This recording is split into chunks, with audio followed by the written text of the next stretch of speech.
তো Amway home LOC এই প্রোডাক্টটা দিয়ে আমি বেশ কিছুদিন ধরে ঘর মুছছি। তো দেখলাম যে বেশ ভালোই, বেশ পরিষ্কারও হয় আর তোমার দাগ ছোপও দূর হয়।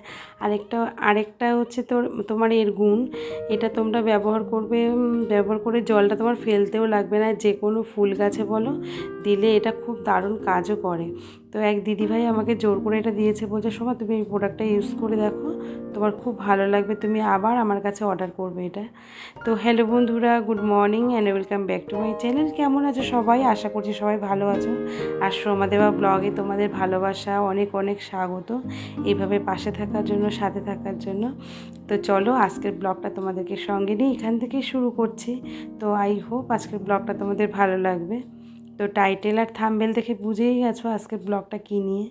তো মেয়ে চলে গেছে স্কুলে, এখন ভাবলাম যে না, সকালবেলা তো হয় না, মানে হয়ে ওঠে না। সকালে মেয়ের স্কুলে রান্না থাকে, মেয়েকে রেডি করা থাকে, তারপরে সকালে গোপালের বাল্য সেবা, সব মিলেমিশে একটু তাড়াহুড়োর মধ্যেই থাকি। তো ও মেয়ে স্কুলে চলে যাওয়ার পরে 10টার পরে একটু ফাঁকা হই। তখন ভাবলাম যে না, আমি এবার জলদি কোনো কাজ করতে পারি না, হাতে একটু সময় নিয়ে ধীরে সুস্থে একটু আমি কাজ করি। তো বাসি বিছানা তুলে আজকে বেড কভারটা চেঞ্জ করব, দুদিন ধরে বৃষ্টি হচ্ছে। তো তোমরা যারা আমার ব্লগ দেখো তোমরা তো জানো আমি daily bed cover daily change করি। তো কালকে আর চেঞ্জ করা হয়নি, তো ভাবলাম আজকে চেঞ্জ করব। আর আজকে সোমবারও আছে যেহেতু, একটু ঘরটা একটু ঝেড়ে নেব। একটু হালকা ঝুল দেখা যাচ্ছে। তো মায়াপুর থেকে এসে শরীরটা এত ম্যাজ করছে, মানে এই দুদিন আর কোনো কাজই ইচ্ছে করছিল না করতে। তো ভাবলাম যে না, আজকে আমি করবই। তো এরকম করলে মানে শরীরকে এরকম অলসতা করলে শরীর পেয়ে বসবে যে আজকে আমাকে করতেই হবে। আর রান্নারও চাপ নেই, সকালবেলা রান্নাটা হয়ে গেছে। তো এই ফার্স্টে তোমার এই বাসি বিছানাটা তুলে একটু এই পরিষ্কার করব। আর বেশ কিছুদিন ধরে লক্ষ্য করছি তোমার জানলা দরজা বন্ধ থাকে, তবুও একটা হালকা না কীরকম একটা সাদা সাদা পাউডারের মতো ডাস্ট হয় এই এসির ওপরে বলো, আলমারির ওপরে বলো। তো তার জন্য আমি এইটা সেদিনকে বাড়ির থেকে কিনে রেখেছি। আগেও একটা ছিল, সেটা নষ্ট হয়ে গেছিলো। তো সেদিনকে আবার এই ঝুলঝাড়ু যে বিক্রি করে দাদাভাইরা এসেছিলো, তাই একটা নিয়ে নিলাম। এটা বেশ সফট আর সুন্দর, পরিষ্কারও হয় জানো তো। একটু এরকম হালকা একটু করলে বেশ সুন্দর, যে হালকা তোমার ময়লাটা সেটা বেশ পরিষ্কার হয়ে যায়। তো দুদিন করিনি, মানে ঘর দুয়ারের দিকে আর তাকানো যাচ্ছে না, যেটা আমার একদমই অপছন্দ। আমি একটু টিপটপ থাকতে ভালোবাসি, তোমরা যারা আমার ব্লগ দেখো তো জানো। আর এই যে দেখো, এই ফটো ফ্রেমটাও খুব সুন্দর দেখলাম, একটু ধুলো পড়েছিল, একটু হালকা করাতেই পরিষ্কার হয়ে গেল, দেখো একদম নতুনের মতো। তো ড্রেসিং টেবিলটা কেনার সময় না বুঝতে পারিনি, এই যে তোমার স্টিলের যে ডিজাইনগুলো দেখছো না, এটা না হাত দিয়ে আমি পরিষ্কার করতে পারি না, মানে কাপড় দিয়ে যখন পরিষ্কার করি ভেতরে প্রত্যেকটা রড আমি ধরতে পারি না। তো তার জন্য দেখলাম এটা দিয়ে একটু হালকা তোমার নাড়া দিলেই বেশ পরিষ্কার হয়ে যাচ্ছে। তবে সিম্পল, জানি না তোমরা আমার মতন একমত কিনা, যত সিম্পল জিনিস দেখবে পরিষ্কার পরিচ্ছন্ন রাখা যায়, আর যত ডিজাইন ততই তোমার নোংরা জমে আর পরিষ্কার করতেও কষ্ট হয়। তো এই ড্রেসিং টেবিলের কাজটা একটু মুছে নিচ্ছি একটু শুকনো কাপড় দিয়েই। তো এই একটা গেঞ্জি নরম ন্যাকড়া বলতে আমার মেয়ের ছোট হয়ে গেছে একটা ইনার, তো সেটা বেশ সফট, আর এটা দিয়ে পরিষ্কার করলে বেশ ভালো লাগে, পরিষ্কার হয়। তো তোমাদের মায়াপুরের ব্লগ দেখে কীরকম লাগলো তোমরা কিন্তু কেউ কমেন্টে জানাওনি বন্ধুরা, কীরকম লেগেছে অবশ্যই একটু কমেন্ট করো। তোমাদের কমেন্ট করলে আমার ভীষণ ভালো লাগে যে না, তোমরা আমার ব্লগ দেখছো, কে কোথা থেকে দেখছো, ভীষণ ভালো লাগে।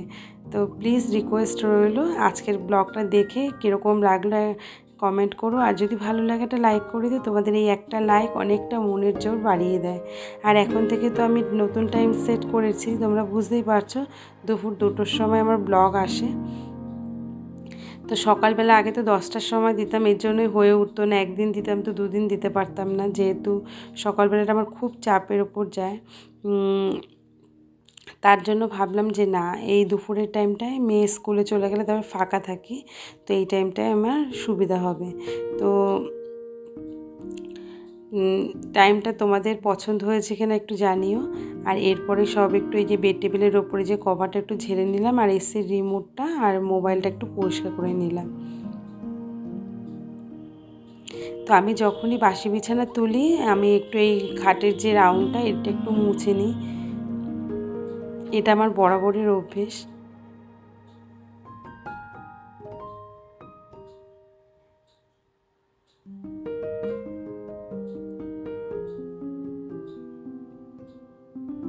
আর এই যে আমি গলায় তুলসীর মালা পরেছি, তো সবাই বলে গোপাল পুজো করলে নাকি তুলসীর মালা পরতে হয়।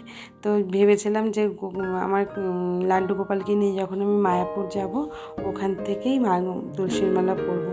আমার মেয়ে তো আগেই পরতো, তিলকও নিত আগে।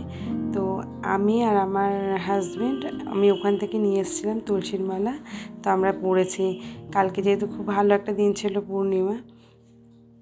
তো চলো তোমাদের সাথে কথা বলে বলে অনেকটাই কাজ আমার হয়ে গেছে। এরপরে বেড কভারটা পেতে নেব। আর বিকেলে একটু ইচ্ছা আছে বাজারে যাওয়ার, জন্মাষ্টমীর তো আর বেশি দিন বাকি নেই। তো জন্মাষ্টমীর যে টুকটাক কেনাকাটা সেটা ভাবছি বিকেলে গিয়ে একটু করবো। আর বেরোবো কি, একটুখানি পরপরই বৃষ্টি, এই বৃষ্টি তো এই রোদ, যার জন্য বেরোনো হচ্ছে না, বেরোবো করে করে। তো ভাবলাম যে না, এই এখন মোটামুটি বাজারে উঠে গেছে জন্মাষ্টমীর সমস্ত গোপাল সোনাদের সুন্দর সুন্দর ড্রেস, জুয়েলারি, আর একটা দোলনাও নেওয়ার আছে জন্মাষ্টমী উপলক্ষে। তো যদি যাই, বৃষ্টি না হয়, তোমাদের সাথে শেয়ার করব, এর পরের ব্লগে থাকবে। তো এই সাদা বেড কভারটা না অনেক দিন পরেই পাচ্ছি, আর এই বেড কভারটা আমার ভীষণ ভালো লাগে। দিশারও ভীষণ পছন্দ, এই বেড কভারটা পাতলেও খুব খুশি হয়, বলে মা এই বেড কভারটা পাতলে ভীষণ ভালো লাগে, রুমটাই চেঞ্জ হয়ে যায়।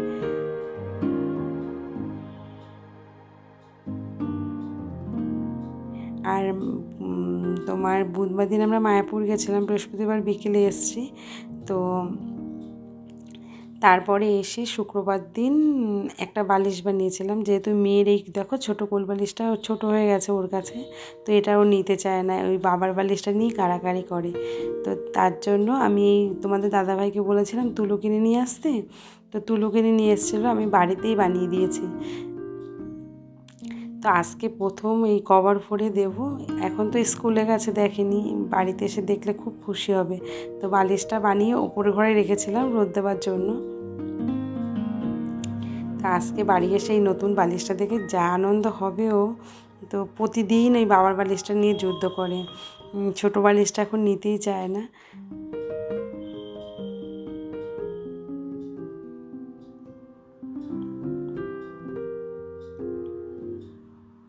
চলো বেড কভারটা পেতে নিই। আর এরপরে যা যা করবো, এরপরে ডাইনিং হলটা তোমার বেডরুমটা পরিষ্কার হয়ে গেলে তারপরে ডাইনিং হলে যাব, ডাইনিং হলটা। আর এই দেখো চাদরটা পেতে নিয়েছি। আর যেহেতু তোমার মনা আজকের থেকে আর করবে না, ছোটো গোলবালিশটা নেবে না, তো ওটা দিয়ে দিলাম, যে রাত্রেবেলা শোয়ার সময় না মশারির পেছনে হাতটা দেয়, তো এই বালিশটা মাথার কাছে রেখে দিলে আর তোমার মশারিটা থাকবে, গার্ড থাকবে, আর মশা কামড়াতে পারবে না।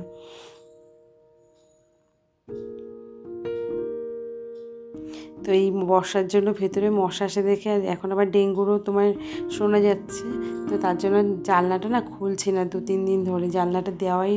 তো এই জন্য চেয়ার দুটো এই পাশে রেখে দিলাম, পর্দাটা যাতে হাওয়ায় না উড়ে যায়।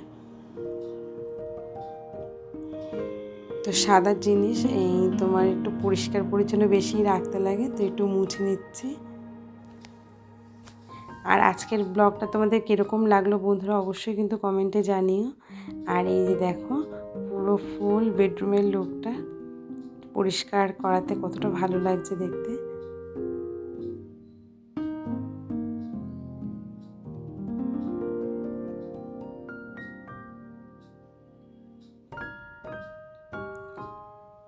তো অলরেডি 12:30 দেখলাম বেজে গেছে, তো আমার ঘড়ি 15 মিনিট ফাস্ট, তো 15 মিনিট ফাস্ট করে রেখেছি। দিশার স্কুলে যাওয়ার সময় বড্ড তাড়াহুড়ো থাকে, তো তার জন্য সরি ভুল বললাম, 11:30। তো অনেকটাই তোমার হয়ে গেছে, মোটামুটি পরিষ্কার পরিচ্ছন্ন হয়ে গেছে। চলো এবার ডাইনিং হলে যাওয়া যায়। তো ডাইনিং হলে আগে ঝোলটা ঝেড়ে তারপরে টুকটাকে করব।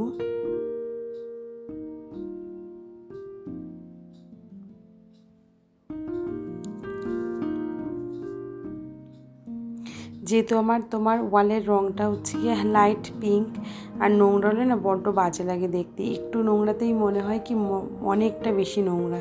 তো তার জন্য এটা আমি সপ্তাহে একটা দিন এই তোমার ঝোলটা ঝেড়ে নিই। আর এই মানে মাকড়সা, যত পৃথিবীর মাকড়সা সব মানে আমার ঘরেই বাস করে। তো এই যে আজকে করলাম, আবার একদিন ছেড়ে দুদিনের মাথায় দেখবো আবার ঝুল জমে গেছে।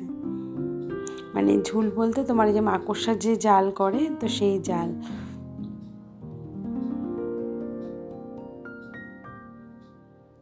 তো লাঠিটা একটু, আমি যেহেতু আমার হাইট শর্ট, আমার কাছে একটু ছোটই হয়ে গেছে।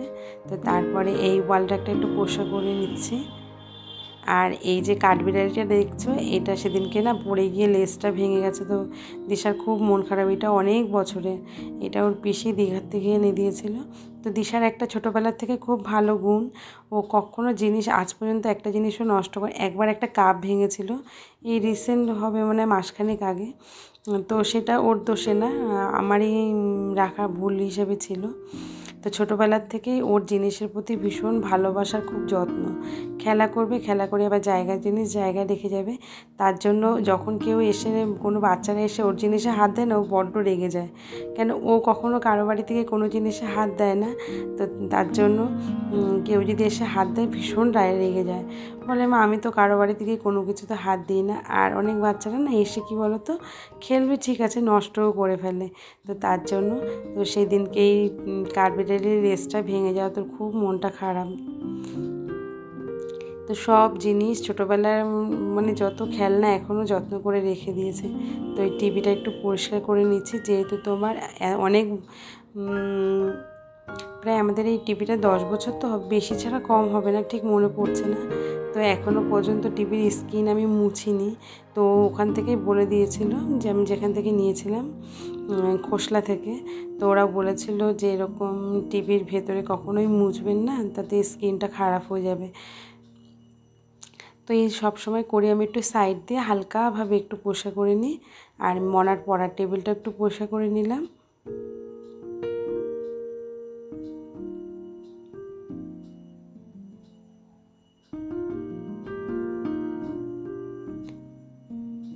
তো আজকে আর ফুলগুলো ধোবো না, আবার বলতে বলতে বৃষ্টি শুরু হয়ে গেছে। তো এই তো তোমার এরপরে তো আবার কয়দিন পরেই সেই পুজোর ধোয়াধুয়ি শুরু হয়ে যাবে, পুজোর আগে যে ঘর ছাড়া। তো তখন ভাবছি এই মটকাটা একটু রং করব, যখন এরপরে করব পুজোর আগে আগে মটকার রংটা একটু তোমার কালারটা নষ্ট হয়ে গেছে। তো ভাবছি তোমার আরেকটা মটকা কিনবো, কিনে একসাথে রং করে নেবো একই কালারে। তো ওই ঝুল ঝাড়াতে একটু নোংরা পড়েছে, তো এই সোফার কভারটা একটু ঝেড়ে নিচ্ছি।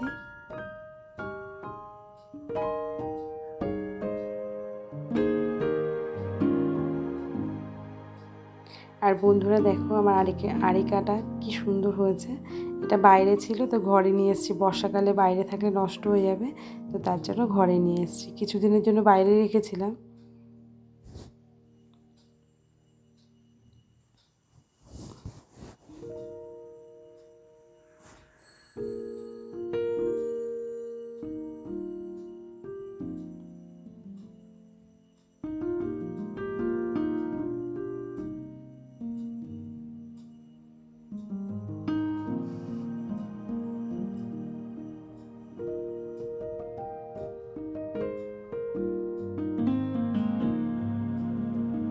তো একবারে তোমার এগুলো ঝেড়ে ঘরটা ঝাড়ু দেবো, কেন বেশ অনেকটা ঝুলি পড়েছে।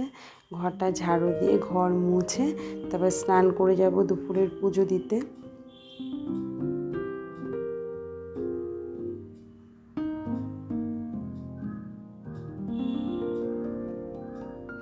যেহেতু বাইরে বৃষ্টি হচ্ছে, তার জন্য তোমার বেশ অন্ধকার অন্ধকার লাগছে ঘরটা, তার জন্য লাইটগুলো জ্বালিয়ে নিয়েছি। আর পেছনের লাইটটাতে কি বাজে লাগছে দেখতে। তো এরপর একটু কফি টেবিলটা মুছে নেব।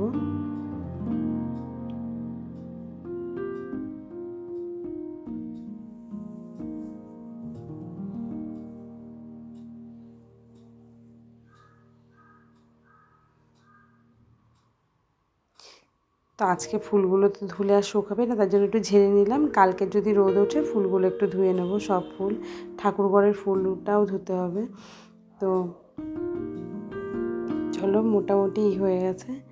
আর এই যে স্নান করে চলে এসেছি ঠাকুর ঘরে। আর এই যে দেখো আমার লাড্ডু সোনাকে আজকে ভোগ দিয়েছি, মাখা সন্দেশ, দই আর চিড়ের ভোগ দিয়েছি। তো আজকের ব্লগটা বন্ধুরা এখানেই রাখছি। সবাই ভালো থেকো, সুস্থ থেকো। আর আজকের ব্লগটা কীরকম লাগলো একটু কমেন্ট করে জানিও। যদি ভালো লাগে একটা লাইক করে দিও। আর নতুন বন্ধুরা প্লিজ চ্যানেলটাকে সাবস্ক্রাইব করে পাশে থেকো নেক্সট ব্লগ দেখার জন্য। সবাই ভালো থেকো, সুস্থ থেকো। টাটা বন্ধুরা। আর পুরো ভিডিওটা দেখার জন্য থ্যাংক ইউ সো মাচ।